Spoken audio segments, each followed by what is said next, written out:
Bommanahalli gate ಬಳಿ ಇರುವ ಹುಣಸೆ ಮರದ ಬಳಿ ಯುವಕನ ಶವ ಪತ್ತೆ. ಶಿಡ್ಲಘಟ್ಟ ತಾಲೂಕಿನ ಚಿಂತಾಮಣಿ ಶಿಡ್ಲಘಟ್ಟ ಮಾರ್ಗದ ರಾಷ್ಟ್ರೀಯ ಹೆದ್ದಾರಿ 234ರ ಬೊಮ್ಮನಹಳ್ಳಿ ಗೇಟ್ ಬಳಿ ರಸ್ತೆ ಪಕ್ಕದಲ್ಲೇ ಇರುವ ಹುಣಸೆ ಮರದ ಬಳಿ ಶನಿವಾರ ಬೆಳಗ್ಗೆ ಯುವಕನ ಮೃತದೇಹ ಪತ್ತೆಯಾಗಿದ್ದು, ಶಿಡ್ಲಘಟ್ಟ ತಾಲೂಕಿನ ಇತ್ತಲಹಳ್ಳಿ ಗ್ರಾಮದ ಮುನಿರಾಜ್ 30 ವರ್ಷ ಎಂದು ಗುರುತಿಸಲಾಗಿದೆ.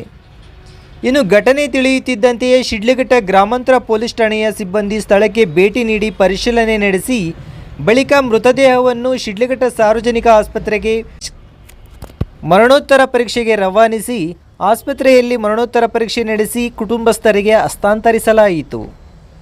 ಇನ್ನು ಈ ಸಂಬಂಧ ಶಿಡ್ಲಘಟ್ಟ ಗ್ರಾಮಾಂತರ ಪೊಲೀಸ್ ಠಾಣೆಯಲ್ಲಿ ಪ್ರಕರಣ ದಾಖಲಾಗಿದ್ದು ಮುಂದಿನ ತನಿಖೆ ನಡೆಯುತ್ತಿದೆ.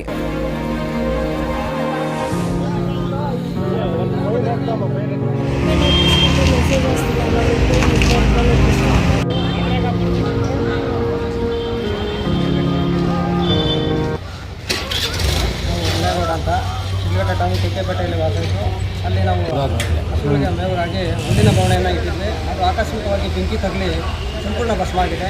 ಇದಕ್ಕಾಗಿ ಕ್ರಾಂತಿ ನ್ಯೂಸ್ನವರು ಆದ ಲೋಕೇಶ್ ಅವರು ಬಹಳ ಸಹಕರಿಸಿ ಅಗ್ನಿಶಾಮಕ ತಂಡವನ್ನು ಸಂಪರ್ಕಿಸಿ ಅವರನ್ನು ಇಲ್ಲಿಗೆ ಬರಮಾಡಿಕೊಂಡು ಬಹಳವಾಗಿ ಸಹಕರಿಸಿದ್ದಾರೆ.